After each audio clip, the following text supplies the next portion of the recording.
Exercise 75 का question number 7 है हम लोग के पास। सबसे पहले इसको पढ़ते हैं और इसको समझते हैं। क्या कह रहा है ये? The side of a square field is 75 metre. एक स्क्वायर फील्ड का साइड जो है वो 75 मीटर है। Find its perimeter and area. तो इसका पेरीमीटर निकालना है और एरिया भी निकालना है। दो चीज़ निकालना है इसमें, तो इसका आंसर 2 होगा। तो इसको सॉल्व करना काफ़ी आसान है, तो चलिए इसको सॉल्व कर लेते हैं। क्वेश्चन नंबर 7 है यहाँ पे और पेरीमीटर उसका निकालना था और साइड दिया हुआ है। तो पेरीमीटर ऑफ स्क्वायर इसका फार्मूला होता है 4 इंटू साइड। तो इस फार्मूले से हम लोग निकाल सकते हैं इसको। तो 4 इंटू साइड दिया हुआ है 75 मीटर, तो 75 लिख देते हैं। मीटर सेंटीमीटर जो भी है उसको बाद में लिखेंगे। तो 75 को अगर हम 4 से मल्टीप्लाई करते हैं तो हमें मिलेगा 300 मीटर में दिया हुआ है। तो पेरीमीटर में कोई भी स्क्वायर नहीं लगाया जाता है, मीटर में दिया हुआ है तो इसको सिर्फ मीटर लिखेंगे और एक आंसर ये हो जाएगा।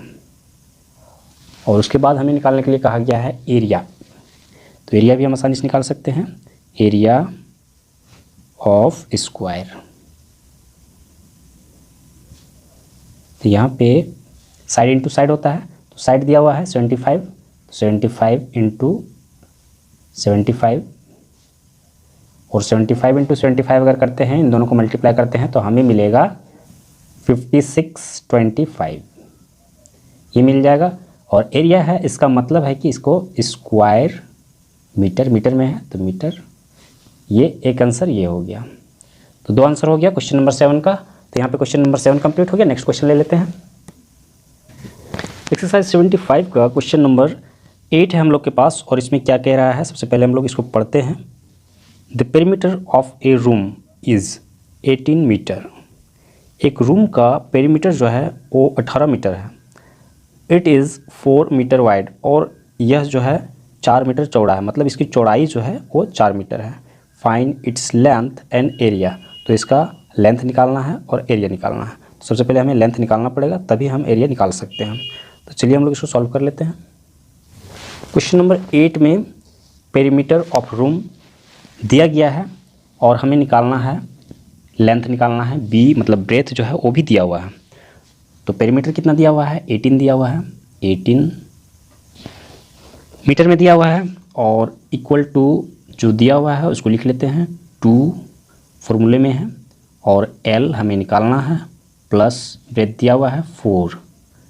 तो यहाँ पे 4 कर लेते हैं। अब हमें निकालना एल है, तो जो कुछ भी निकालना होता है उसको हम लेफ़्ट साइड की ओर रखते हैं। तो कम्प्लीटली हम इसको उठा के इधर करेंगे और इसको इधर करेंगे, तो कोई भी साइन में बदलाव नहीं आएगा, कोई भी प्लस माइनस में बदलाव नहीं आएगा। तो इसको हम लिख लेते हैं 2l प्लस 4 इक्वल टू 18। अब यहाँ क्या करेंगे, ये 2 जो है इसके साथ मल्टीप्लाई हो रहा है, इसको हम इधर ले जाएंगे तो l प्लस 4 हो गया इक्वल टू 18/2। ये तो कट गया 9 बार में, 9 बार में कट गया। इसका मतलब है कि l प्लस 4 इक्वल टू 9। तो यहाँ पे l इक्वल टू क्या हो जाएगा, ये 4 जो है 9 से माइनस हो जाएगा, l इक्वल टू 9 माइनस 4। इसका मतलब है l हमारा निकल गया, l इक्वल टू 5 मीटर। ठीक है, तो l हमारा 5 मीटर निकल गया। अब हमें इसका एरिया भी निकालना है। तो हमारे पास l भी है और b भी है, b 4 मीटर है, तो हम एरिया इसका निकाल सकते हैं। तो एरिया ऑफ रूम, ठीक है। तो एरिया ऑफ रूम क्या हो जाएगा, l इंटू बी होता है, l इंटू बी। ठीक है, तो यहाँ से हम एक साइन लगा देते हैं, l इंटू बी। एक आंसर ये हो जाएगा, ठीक है, एक आंसर ये हो गया। और इसका जो है l हो गया 5 इंटू बी हो गया 4। तो 5 4 जा 20 मीटर में दिया हुआ है और एरिया है तो स्क्वायर मीटर। एक आंसर ये हो गया। कंप्लीट हो गया क्वेश्चन नंबर 8। नेक्स्ट क्वेश्चन लेते हैं हम लोग। एक्सरसाइज 75 का नेक्स्ट क्वेश्चन नंबर 9 है हम लोग के पास और इसमें क्या कह रहा है, the perimeter of a square is 40 centimetre. एक स्क्वायर का पेरीमीटर 40 सेंटीमीटर है। Find it's side and area. तो इसका साइड निकालना है और एरिया निकालना है, मतलब इसमें 2 चीज़ें निकालना है। इसका आंसर 2 होगा। तो चलिए इसको सॉल्व कर लेते हैं। क्वेश्चन नंबर 9 है जहाँ पे perimeter of square equal to 4 into side. ये फार्मूला है और पेरीमीटर इसमें दिया हुआ है 40 सेंटीमीटर दिया हुआ है, तो यहाँ पे हम 40 लिख लेते हैं इक्वल टू हमें साइड निकालना है तो 4 इंटू साइड, ठीक है। तो साइड हमें जो निकालना है उसको लेफ़्ट साइड रखेंगे, ज़्यादा सूटेबल होगा। तो यहाँ पे हम लिखते हैं 4 इंटू साइड और 40 इधर ले जाते हैं, कोई भी बदलाव नहीं होगा। कम्प्लीटली जब इधर से इधर और इधर से होता है तो कोई भी बदलाव नहीं होता है, लेकिन एक एक करके जब हम करते हैं तो बदलाव होता है। जैसे कि ये इन दोनों में मल्टीप्लाई हो रहा है तो मल्टीप्लाई इसको उठाकर हम इधर ले जाएंगे तो उसका जस्ट उल्टा हो जाएगा। तो साइड इक्वल टू क्या हो जाएगा, मल्टीप्लाई का उल्टा डिवाइड होता है, तो 40/4। तो ये कट गया, कितने बार में कट गया, 10 बार में कट गया। साइड 10 बार में ये कट गया, तो इसका मतलब है कि साइड इक्वल टू क्या हो गया, साइड इक्वल टू 10 सेंटीमीटर में दिया हुआ है, तो यहाँ पे ये भी सेंटीमीटर आ जाएगा 10 सेंटीमीटर।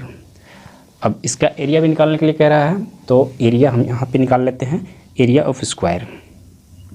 एरिया ऑफ स्क्वायर, तो एरिया ऑफ स्क्वायर क्या होता है, साइड इंटू साइड होता है। तो साइड इंटू साइड, यहाँ पे इसको एक चिन्ह लगा देते हैं,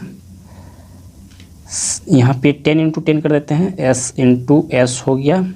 इसका मतलब है कि 10 इंटू 10, तो 10 10 जा 100 होता है, इक्वल टू 100 सेंटीमीटर दिया हुआ है। एरिया है तो स्क्वायर पहले लगेगा, स्क्वायर सेंटीमीटर।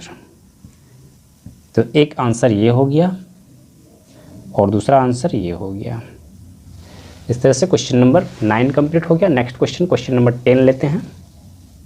एक्सरसाइज 75 का क्वेश्चन नंबर 10, जो इस एक्सरसाइज का लास्ट क्वेश्चन है, वो है हम लोग के पास। और इसमें क्या कह रहा है, इसको पढ़ते पहले। ये room is 680 centimetre long and 320 centimetre wide. एक रूम की लंबाई और चौड़ाई बतलाया गया है सेंटीमीटर में। 680 सेंटीमीटर लंबाई और 320 सेंटीमीटर चौड़ाई है। It is to be paved with square marble tiles. और इस रूम को स्क्वायर मार्बल टाइल से मढ़ना है, मतलब उस पर बिछाना है। ऑफ साइड, और मार्बल टाइल का साइड जो है वो 40 सेंटीमीटर है। How many such tiles will be required. तो इस प्रकार के कितने टाइल्स उसमें लगेंगे। सबसे पहले हमें इसका एरिया निकालना पड़ेगा, फिर इसका एरिया निकालना पड़ेगा स्क्वायर का, और फिर इसको एक दूसरे से डिवाइड कर देना पड़ेगा, तब हमें पता चलेगा कि उसमें कितने टाइल्स लगेंगे। तो चलिए इसको सॉल्व करते हैं। क्वेश्चन नंबर 10 है और इसमें रूम का एरिया निकालना है। तो उसमें लेंथ दिया हुआ है 680 और 320 सेंटीमीटर। तो इन दोनों को हम मल्टीप्लाई करेंगे तो हमें रूम का एरिया मिल जाएगा। तो इसको मल्टीप्लाई करने पर हम लोगों को मिलेगा 2176 पे 00, ठीक है। इतना सेंटीमीटर है तो एरिया है ये, तो स्क्वायर सेंटीमीटर हो जाएगा, ठीक है। इतना निकल गया। अब इसमें हमें एक एरिया निकालना है टाइल का, एक टाइल का निकालना है एरिया, क्योंकि ये स्क्वायर के आकार में है। एरिया ऑफ ए टाइल, तो ये इसका साइड जो है वो 40 सेंटीमीटर दिया हुआ है, तो 40 इंटू 40 हो जाएगा। 40 इंटू 40, 4 4 जो 16 हो गया, 16 पे 2 0 आ जाएगा इस तरह से। तो ये स्क्वायर सेंटीमीटर में ये भी हो जाएगा। अब कितने टाइल्स की आवश्यकता पड़ेगा ये निकालना है। अब यहाँ पे हमने लिख दिया है नंबर ऑफ रिक्वायर्ड टाइल्स, आवश्यक टाइल्स की संख्या। जितने टाइल्स की हमें ज़रूरत पड़ेगा वो हमें इस तरह से मिल जाएगा। जो रूम का एरिया है उसको ऊपर रखेंगे और जो एक टाइल का एरिया है उसको नीचे रखेंगे और इसको डिवाइड करेंगे। तो सबसे पहले क्या है, ये 2 0 जो है इसको काट देते हैं और 16 से इसको काटेंगे। सबसे पहले 16, 16 दूना 32 होता है, 32 यहाँ पे 21 है, तो एक बार में जाएगा 1, तो यहाँ पे 16 हो गया। अब यहाँ पे 16 और 420 और 1 है, मतलब 5, यहाँ 5 बच गया, 5 7 57 बच गया। तो 16 32 16 48 48 होता है। 16 32 16 48 16 64 ज़्यादा हो जाता है, तो 48 जाएगा। तो यहाँ पे बच गया 9 बच जाएगा। फिर इसमें से 9 बच गया, ये 3 बार गया, ठीक है, और 9 बच गया तो 96 हो गया। 16 32 16 33 16 64 16 25 80 66 96, मतलब 96 6 बार में आता है। पूरी तरह से कट जाएगा ये कम्प्लीटली कट गया। कितने बार में कटा, 136, मतलब नंबर ऑफ टाइल्स की रिक्वायर्ड टाइल्स की आवश्यकता पड़ेगा जो है 136 टाइल्स की आवश्यकता पड़ेगा। टाइल्स, ये आंसर हो जाएगा। क्वेश्चन नंबर 10 यहाँ पे कंप्लीट हो जा रहा है और इसी के साथ एक्सरसाइज 75 कंप्लीट हो रहा है। नेक्स्ट एक्सरसाइज पे हम लोग चलेंगे।